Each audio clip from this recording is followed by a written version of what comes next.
Apakah doa seorang ibu bisa mengubah nasib seorang anak yang sudah begitu jauh tersesat? Bagaimana jika anak yang seharusnya menjadi kebanggaan justru menjadi sumber air mata? Ini adalah kisah tentang seorang ibu yang tetap berlapang dada meskipun anaknya sendiri telah berulang kali menyakitinya.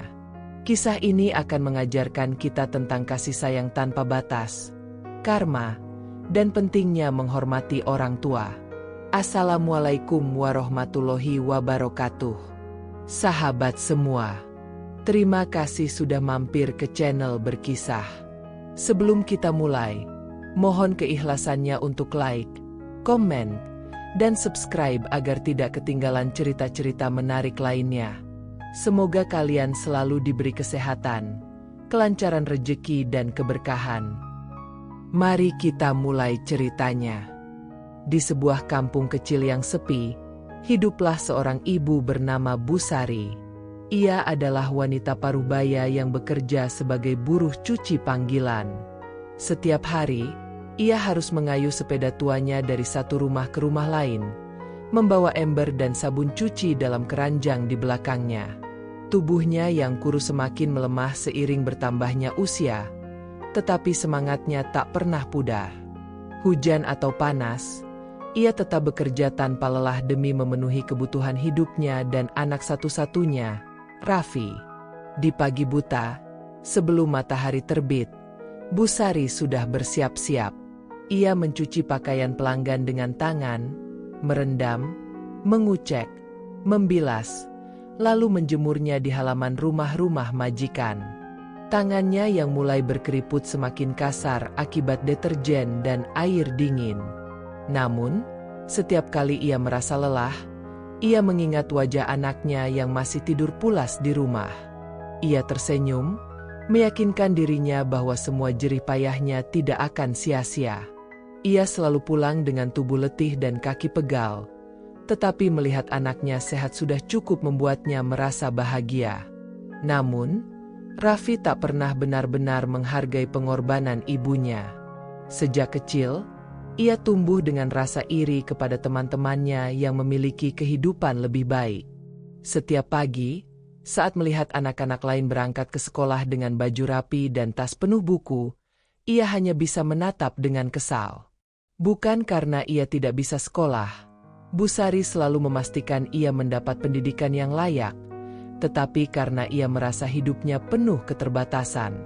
Ia tidak punya uang jajan lebih, tidak punya sepatu mahal, dan tidak bisa bermain game seperti teman-temannya. Ketidakpuasan itu perlahan berubah menjadi kebencian.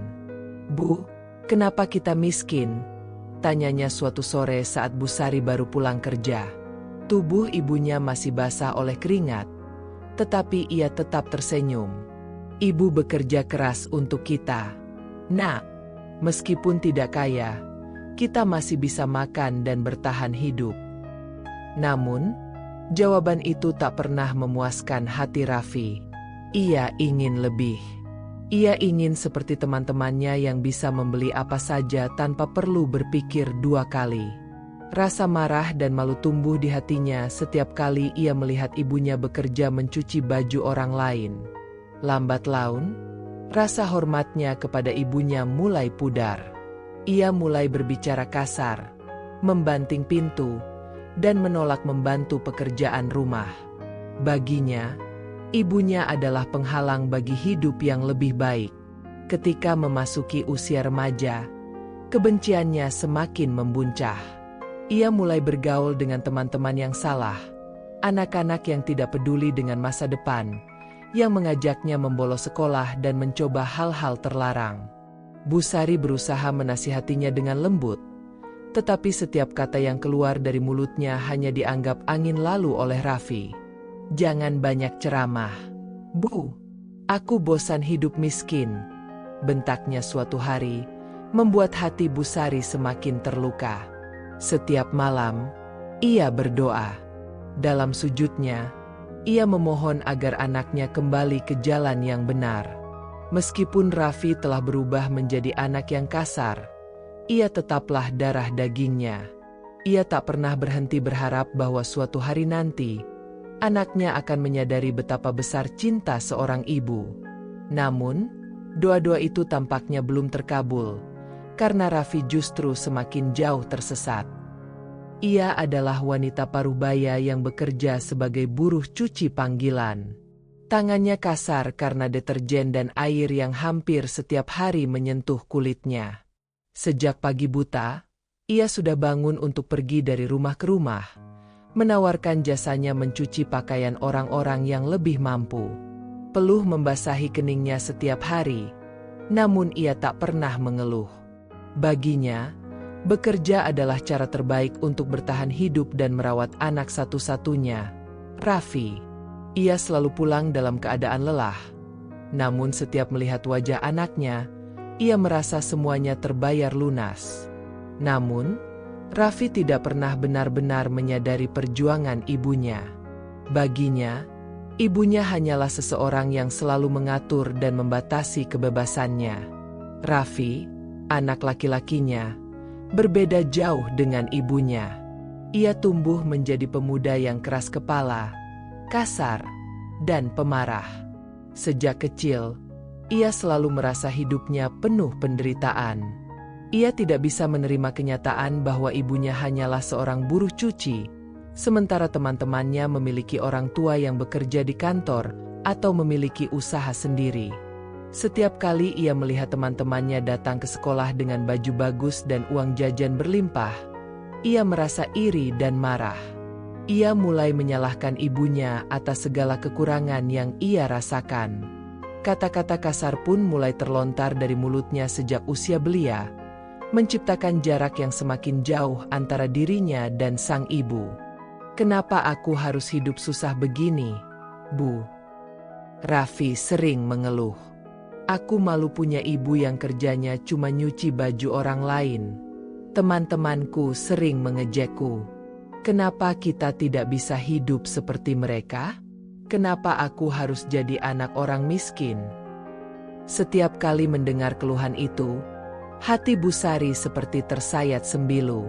Ia ingin menjelaskan, ingin memeluk anaknya dan mengatakan bahwa semua ini demi kebaikannya. Namun, setiap kali ia mencoba berbicara, Raffi selalu menutup telinganya. Ia tidak peduli dengan pengorbanan ibunya. Ia hanya melihat dari sisi penderitaan yang ia rasakan. Namun, keluhan itu berubah menjadi kemarahan ketika Raffi mulai bergaul dengan teman-teman yang salah. Ia mulai menjauh dari ibunya, lebih sering menghabiskan waktu di luar rumah bersama anak-anak yang tidak memiliki tujuan hidup. Mereka mengajaknya melakukan hal-hal yang tidak baik, mulai dari merokok, membolos sekolah, hingga berkelahi dengan anak-anak lain. Ibu Sari sudah berulang kali menasihatinya. Namun setiap kali ia berbicara, Raffi hanya membentaknya. Suatu hari, Raffi pulang dalam keadaan marah besar. Ia baru saja kalah dalam sebuah permainan kartu bersama teman-temannya dan kehilangan uang yang ia pinjam dari seseorang yang lebih tua. Wajahnya masam.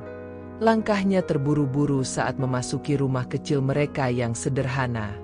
Begitu melihat ibunya sedang mencuci pakaian, ia langsung mengamuk. Tanpa berpikir panjang, ia menendang ember berisi pakaian yang sedang dicuci ibunya hingga tumpah ke tanah. "Bu, mana uangku? Aku butuh sekarang," bentaknya dengan suara keras. Bu Sari terkejut, namun ia tetap berusaha tenang. "Maaf, Nak, Ibu belum punya uang. Besok, setelah Ibu bekerja lagi, Ibu janji akan memberimu uang," jawabnya dengan suara lirih. Namun, jawaban itu justru membuat Raffi semakin marah. Ia menggebrak meja hingga gelas di atasnya terjatuh dan pecah berkeping-keping. Ia menatap ibunya dengan mata penuh kemarahan. "Aku butuh uang sekarang. Apa susahnya kau pinjam dulu sama tetangga? Atau jual barang-barang di rumah ini?" teriaknya.